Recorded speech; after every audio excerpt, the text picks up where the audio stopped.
కార్తీక పురాణం 14వ రోజు. కార్తీక పురాణం 14వ అధ్యాయము. ఆబోతును అచ్చుబోసి వదులుట. వృషోత్సర్గము. మరలా వశిష్ఠుల వారు జనకుని దగ్గరగా కూర్చుండబెట్టుకొని కార్తీక మాస మహత్యమును గురించి తనకు తెలిసిన సర్వ విషయములు చెప్పవలను అనే కుతూహలముతో ఇట్లు చెప్పదొడంగిరి. ఓ రాజా, కార్తీక పౌర్ణమి రోజున పితృప్రీతిగా వృషోత్సర్గము చేయుట, శివలింగ సాలగ్రామములను దానము చేయుట, ఉసిరికాయలు దక్షిణతో దానము చేయుట మొదలగు పుణ్యకార్యముల వలన వెనుకటి జన్మబందు చేసిన సమస్త పాపములను నశింపచేసుకుందురు. వారికి కోటి యాగములు చేసిన ఫలము దక్కును.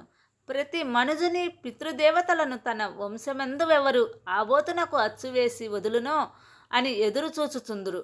ఎవరు ధనవంతుడై ఉండి పుణ్యకార్యములు చేయక దాన ధర్మములు చేయక కడకు ఆబోతునకు అచ్చువేసి పెండ్లి అయినను చేయడో అట్టివాడు రౌరవాది సకల నరకములు అనుభవించుటయే కాక వాని బంధువులను కూడా నరకమున గురిచేయును. కావున ప్రతి సంవత్సరం కార్తీక మాసమున తన శక్తి కొలది దానము చేసి నిష్ఠతో వ్రతమాచరించి సాయం సమయమున శివకేశవుల ఆలయమునందు దీపారాధన చేసి ఆ రాత్రి అంతయు జాగారముండి మరునాడు తమ శక్తి కొలది బ్రాహ్మణులకు సన్యాసులకు భోజనము పెట్టినవారు ఇహపరములందు సర్వసుఖములను అనుభవింతురు. కార్తీక మాసములో విసర్జింపవలసినవి. ఈ మాసమందు పరాన్న భక్షణ చేయరాదు. ఇతరుల ఎంగిలి ముట్టకూడదు, తినకూడదు. శ్రాద్ధ భోజనం చేయకూడదు. నీరుల్లిపాయ తినకూడదు. తిలాదానము పట్టరాదు. శివార్చన సంధ్యావందనము చేయని వారు వండిన వంటలు తినరాదు. పౌర్ణమి, అమావాస్య, సోమవారముల నాడు సూర్యచంద్ర గ్రహణపు రోజుల యందు భోజనం చేయరాదు. కార్తీక మాసమున నెల రోజులు కూడా రాత్రులు భుజించరాదు.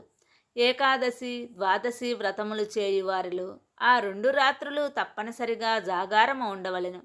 ఒక్క పూట మాత్రమే భోజనము చేయవలెను.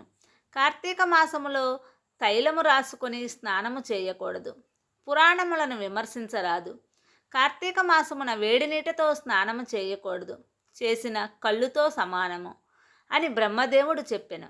కావున వేడి నీటితో స్నానము చేయకూడదు. ఒకవేళ అనారోగ్యము ఉండి ఎలాగైనా విడవకుండా కార్తీక మాస వ్రతం చేయవలెను అనే కుతూహలం కలవారు మాత్రమే వేడి నీటి స్నానము చేయవచ్చును. అటుల చేయువారులు గంగా, గోదావరి, సరస్వతి, యమున నదుల పేర్లను మనసులో స్మరించి స్నానము చేయవలెను. ఏ నది తనకు దగ్గరలో ఉంటే ఆ నదిలో ప్రాతకాలమున స్నానము చేయవలెను. అటుల చేయని ఎడల మహాపాపి అయి జన్మజన్మములు నరక కూపమున పడి కృషింతురు. ఒకవేళ నదులు అందుబాటులో లేనప్పుడు నూతి దగ్గర కానీ చెరువునందు కానీ స్నానము చేయవచ్చును.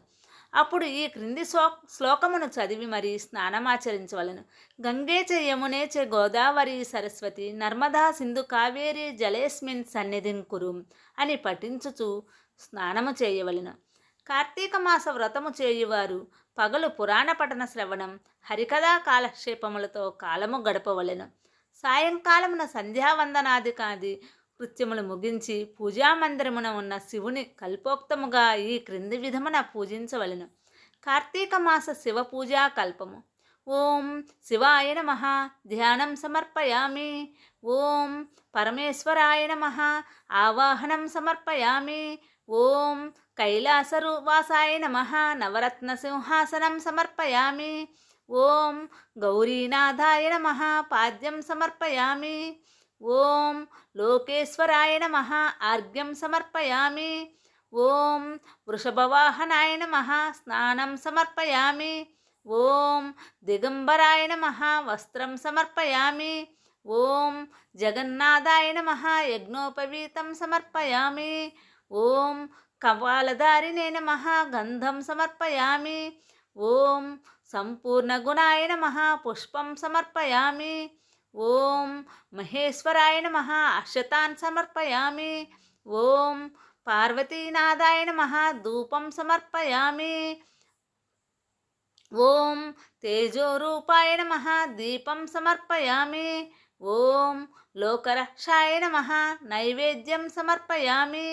ఓం త్రిలోచనాయ నమః కర్పూర నీరాజనం సమర్పయామి. ఓం శంకరాయ నమః సువర్ణమంత్రపుష్పం సమర్పయామి. ఓం భవాయ నమః ప్రదక్షిణ నమస్కారాన్ సమర్పయామి. ఈ ప్రకారముగా కార్తీక మాసమంతయు పూజించవలెను. శివ సన్నిధిని దీపారాధన చేయవలెను. ఈ విధముగా శివ పూజ చేసిన ఎడల ధన్యుడగును. పూజానంతరము తన శక్తిని బట్టి బ్రాహ్మణులకు సమారాధన చేసి దక్షిణ తాంబూలాది సత్కారములతో సంతృప్తి పరచవలెను. ఇటుల చేసిన 100 అశ్వమేధ యాగములు చేసిన ఫలము, 1000 వాజపేయి యాగములు చేసిన ఫలము కలుగును. ఈ కార్తీక మాసము నెల రోజులు బ్రాహ్మణ సమారాధన, శివకేశవుల సన్నిధిన నిత్య దీపారాధన, తులసి కోటన కర్పూర హారతులతో దీపారాధన చేసిన ఎడల వారికి వారి వంశీయులకు పితృదేవతలకు మోక్షము కలదు. శక్తి కలిగి ఉండి కూడా ఈ వ్రతము ఆచరించని వారును 100 జన్మలు నానా యోనులందున జన్మించి తర్వాత నక్క, కుక్క, పంది, పిల్లి, ఎలుక మొదలగు జన్మలెత్తుదురు. ఈ వ్రతము శాస్త్రోక్తముగా ఆచరించిన ఎడల 15 జన్మల యొక్క పూర్వజ్ఞానము కలుగును. వ్రతము చేసినను, పురాణము చదివినను, విన్నను అట్టి వారులకు సకలైశ్వర్యములు కలిగి మోక్షప్రాప్తి కలుగును. ఇట్లు స్కాంద పురాణాంతర్గత వశిష్ఠోక్త కార్తీక మహత్యమందలి చతుర్దశాధ్యాయము 14వ రోజు పారాయణము సమాప్తము. ఈ కార్తీక మాస వ్రతము కథలు నచ్చినట్లయితే మా ఛానల్ని సబ్స్క్రైబ్ చేసి ప్రోత్సహించండి. లైక్ చేయండి.